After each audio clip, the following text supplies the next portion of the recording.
Good morning, dear student. Myself, Vipul Kumar Pareva, Assistant Professor in Zoology, Government PG College Dausa. YouTube video की श्रृंखला में आज हम अध्ययन करेंगे BSc थर्ड ईयर जूलॉजी में इकोलॉजी की बुक में से वाइल्ड लाइफ कंजर्वेशन। कल के मेरे वीडियो में आपने देखा कि मैंने वाइल्ड लाइफ कंजर्वेशन के अंदर जो सतही ज्ञान था, मोटा मोटा ज्ञान था, उसके बारे में हमने बात की थी। उसके अंदर मैंने आपको वाइल्ड लाइफ की डेफिनेशन बताई थी कि what is the meaning of wild life, और कंजर्वेशन का जो था कि क्यों कर रहे हैं, क्या कारण है, क्यों हम इस टॉपिक को पढ़ रहे हैं, तो उन चीज़ों की मैंने ऊपर आपका ध्यान आकृष्ट किया था। मेरे आज के वीडियो में मैं आपसे बात करूंगा कि वाइल्ड लाइफ कंजर्वेशन की नौबत आई ही क्यों इतना ज़्यादा दोहन हो गया वन्य जीवों का कि हमें संरक्षण की ओर ध्यान देना पड़ा। भारत एक ऐसा देश है जहां प्राचीन काल से वन्य जीवों को विशेष महत्व दिया गया है। आप देखिए, आज भी जब हम देवी देवताओं की बात करते हैं तो प्रत्येक देवता एक वन्य जीव के साथ रहता है। फलस्वरूप उस वन्य जीव की जो तुलना है वो एज ए भगवान की तरह से ही पूजी जाती है। जैसे गणेश जी के वाहन की यदि हम बात करें तो मूषक राजा आप जानते हैं। दुर्गा माँ की यदि हम बात करें तो उसमें शेर का आता है। शंकर भगवान की बात करते हैं तो गले के अंदर सांप को लटका के बैठे हुए हैं। विद्या की देवी सरस्वती हंसवाहिनी आप सभी जानते हैं। तो प्राचीन काल से भारत में, कहने का मतलब ये है कि वन्य जीव जो है, जो जानवर जो है, जंगली जानवर जो हैं, इनको हमने शुरू से बहुत अत्यधिक उच्च स्थान पर आसीन किया हुआ है। इनका जो नैतिकता के हिसाब से यदि हम बात करें तो हमने जीवों को भी भगवान के सदृश माना है। इक्विवेलेंट उनके आधार पर, अरे यार ऐसा मत करो, ये वैसे है, ये वैसे, उस तरीके से माना है। लेकिन फिर भी ऐसी क्या नौबत आई कि वाइल्ड लाइफ को हमको कंजर्वेशन के स्टेज पर पहुंचना पड़ा। कहने का मतलब है आज का हमारा टॉपिक है कि वो कौन से कारण थे जिनके फलस्वरूप वन्य जीवों के अस्तित्व को खतरा उत्पन्न हो गया। सबसे पहले हम बात करें तो एक टर्म आती है शिकार व अवैध शिकार।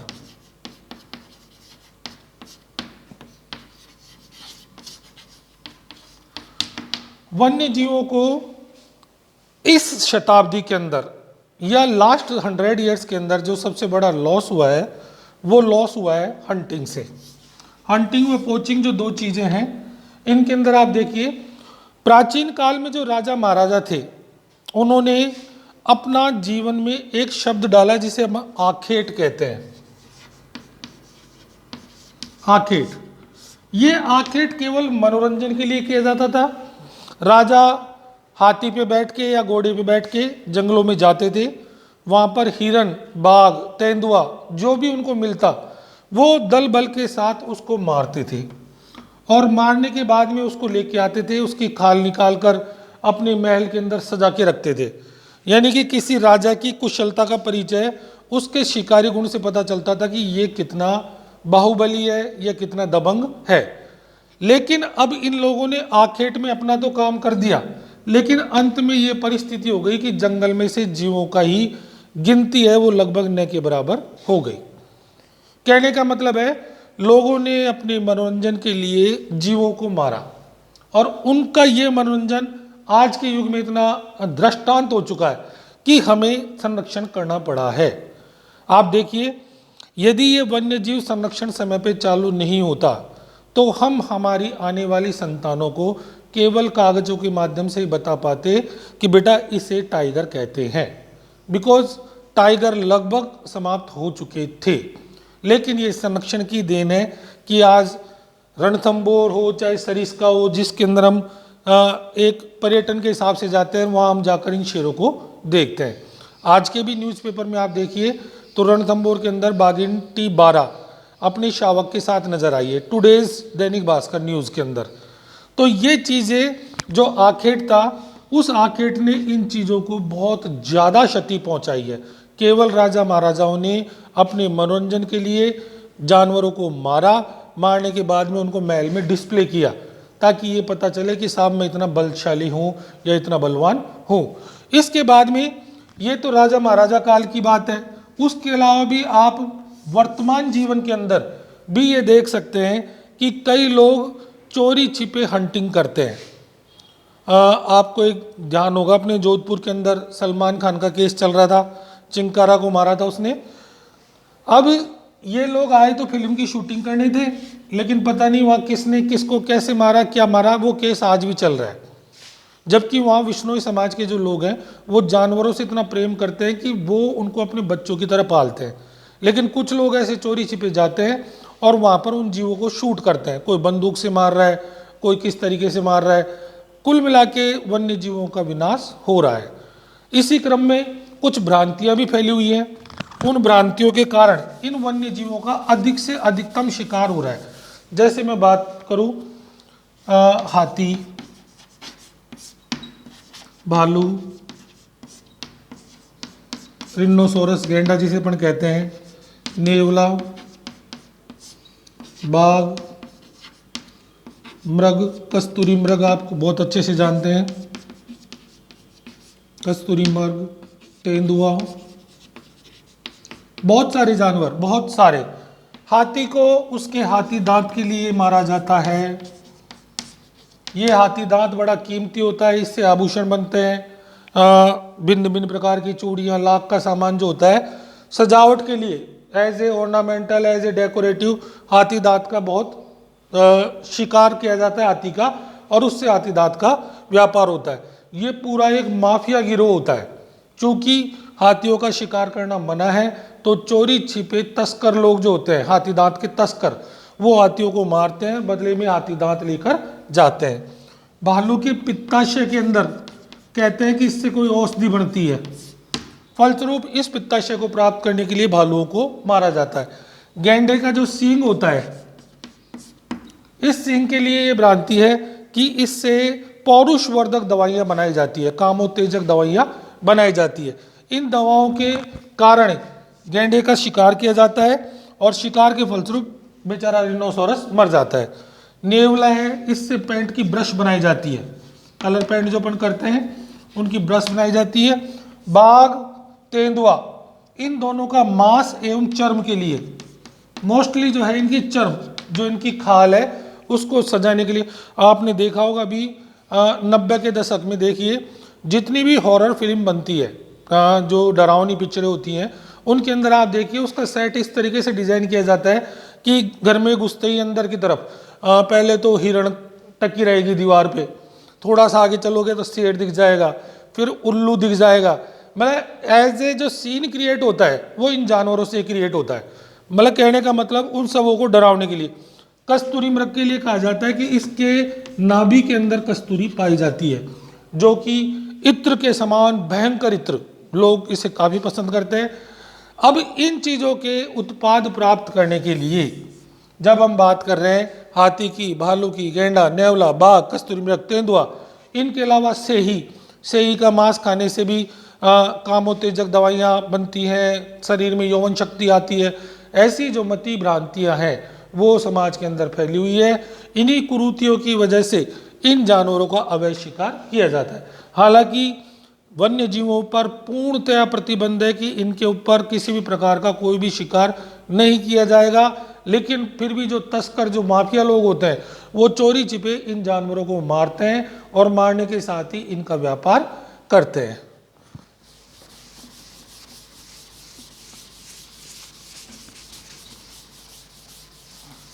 नेक्स्ट है आवासों की क्षति।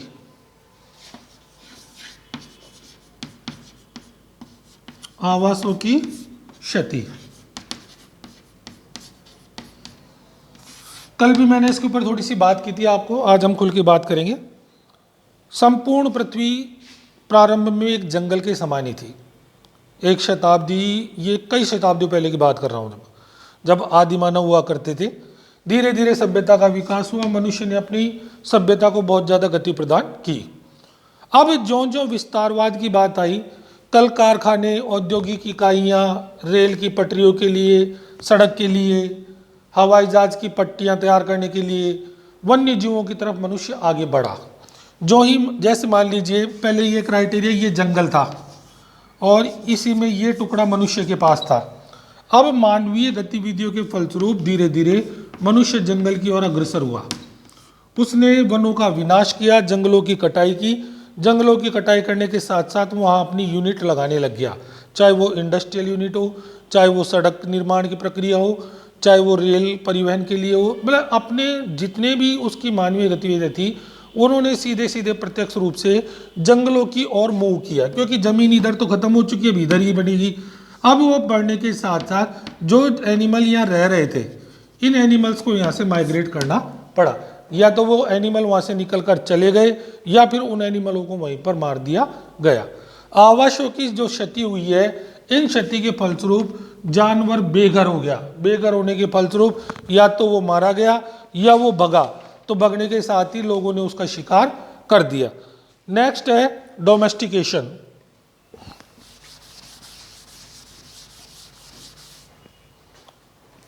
डोमेस्टिकेशन की प्रक्रिया में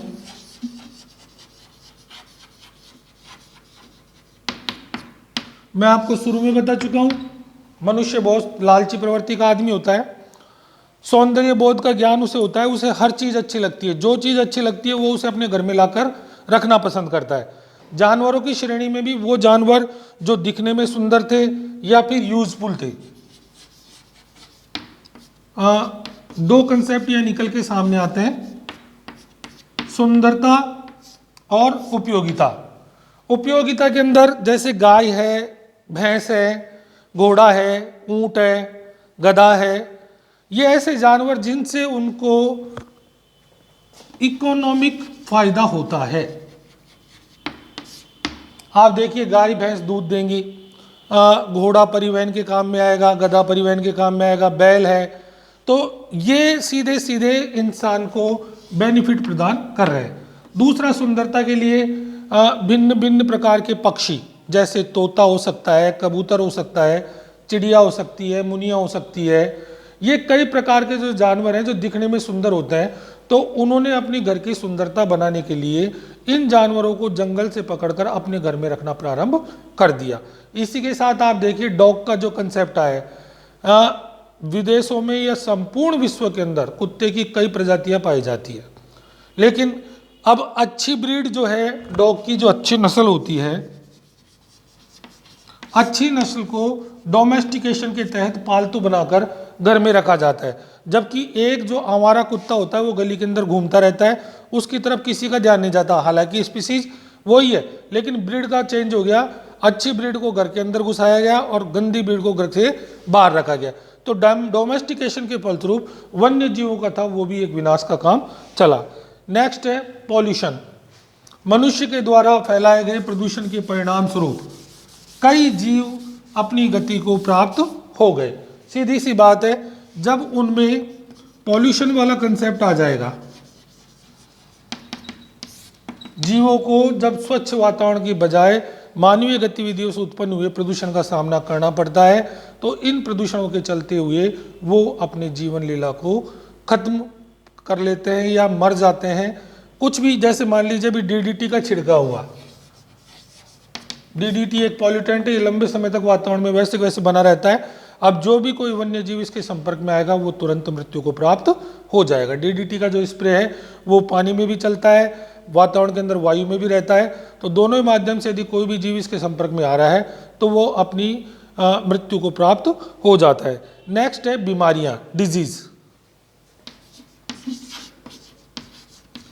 कई बार ऐसी भयंकर बीमारियां आती हैं जो संपूर्ण नस्ल को खराब कर देती है। जंतु जगत की जितनी भी, आपने पढ़ा होगा 2-5 साल पहले एक बर्ड फ्लू कंसेप्ट आया था। बर्ड फ्लू कंसेप्ट के अंतर्गत जितनी भी मुर्गियां थी वो अचानक रात को सब मर गई। एक मुर्गी के संक्रमित होने पर वो संपूर्ण मुर्गियों को उस संक्रमण से संक्रमित कर देती थी और सारी मुर्गियां मर जाती थी। इस प्रकार ऐसी महामारी जब इन जानवरों में आती है तो जानवर वहीं पर मर जाते हैं। नेक्स्ट है नई जातियों का फैलना। कई बार क्या होता है, किसी एक क्षेत्र में कोई नई जाति आ जाती है, किसी एक क्षेत्र में कोई नई जाति आती है तो वो नई जाति उस वातावरण में ज्यादा अच्छे से स्थापित होती है तुलनात्मक पुरानी जाति के। जैसे मॉरिशस एक द्वीप समूह है, वहां पर एक डोडो पक्षी रहता है। डोडो, ये डोडो पक्षी है, लेकिन ये कम फ्लाइट करता है और वो लंबे समय तक वहाँ रहता है। बट जब मनुष्य वहाँ पहुंचा और मनुष्य के साथ मनुष्य के द्वारा लाए गए सुअर उस द्वीप समूह पर पहुंचे, तो धीरे धीरे डोडो वहाँ से खत्म होने के कगार पर आ गया। कारण एक तो मनुष्य ने उसको मांस के रूप में देखा, दूसरा डोडो के जो अंडे थे उन अंडों को क्या नाम से जो सुअर थे उन्होंने खत्म कर दिया। फलस्वरूप उनकी जातियां वहां पर विलुप्त होने के कगार पर आ चुकी। कहने का मतलब यह है कि एक ही वातावरण में कोई जाति पहले से स्थापित है और कोई नई जाति जब वो आती है और वो उस वातावरण में अनुकूलित हो जाती है, तो वो नई जाति पुरानी जाति को भी प्रतिस्थापित कर देती है। इसी का ही एक उदाहरण और है, गैलापागोस द्वीप समूह जो है उस पर कछुए पाए जाते हैं। जब वहाँ पर बकरियाँ चली गई तो बकरियाँ सारी हरियाली को खा गई। फलस्वरूप जो कछुए थे उनको अपने अंडे देने के लिए समुद्र से निकलकर या पानी से निकलकर काफ़ी दूर जाना पड़ता। फलस्वरूप वो चट्टानों में घिसकर या फिसकर मर जाते। इस प्रकार बकरियों के जाने से वहाँ पर सीधे सीधे कछुओं के ऊपर फर्क पड़ा। ये बात तो अपन वन्य जीव की करें। उसी प्रकार यदि अपन वनस्पति की भी देखें तो वनस्पति की कई नई प्रजातियां पुरानी प्रजातियों को प्रतिस्थापित कर देती है। इस प्रकार से ये मूलभूत कारण है जिनके कारण वन्य जीवों का जो विनाश था वो अपने चरम पर पहुंच गया। कहने का मतलब यह है कि यदि ये कारण नहीं होते तो ये वन्य जीव संरक्षण का जो कंसेप्ट था इसको लाने की कोई आवश्यकता नहीं थी। लेकिन हम जानते हैं कि वर्तमान समय में इन सारे कारणों की वजह से वनों के जो जीव हैं वो अपनी संख्या में बहुत ज़्यादा उनकी संख्या में कमी आ गई है और उसी कमी को रोकने के लिए वन्य जीव संरक्षण नाम का ये मुद्दा हमको उठाना पड़ा है। हालांकि वन्य जीव संरक्षण के चलते हुए आज इतना संभव हो सका है कि आप रणथंबोर में या सरिस्का में जाकर बाघ को देख सकते हैं। वही बाघ यदि हम संरक्षण नहीं करते तो आने वाली नस्लों को वो चीज़ें केवल किताबों में ही पढ़ने को मिलती। जैसे हम कहते हैं डायनासोर था, तो डायनासोर को हमने नहीं देखा, वो किताबों के अंदर ही है, लेकिन एक काल के बाद में उसका अंत हो गया। चूंकि डायनासोर इतना वो भी नहीं है कि उसका प्रिजर्व किया जाए, लेकिन वर्तमान समय में जो हमारे पास में प्रकृति ने हमको जो धरोहर प्रदान की है उस धरोहर को सहज कर रखना ये हमारी नैतिक जिम्मेदारी है। मेरे आज के वीडियो में आपने देखा कि हमने वन्य जीव संरक्षण की बात की। कल हम फिर आएंगे किसी नए टॉपिक के साथ। अभी वाइल्ड लाइफ कंजर्वेशन चल रहा है। Thank you very much.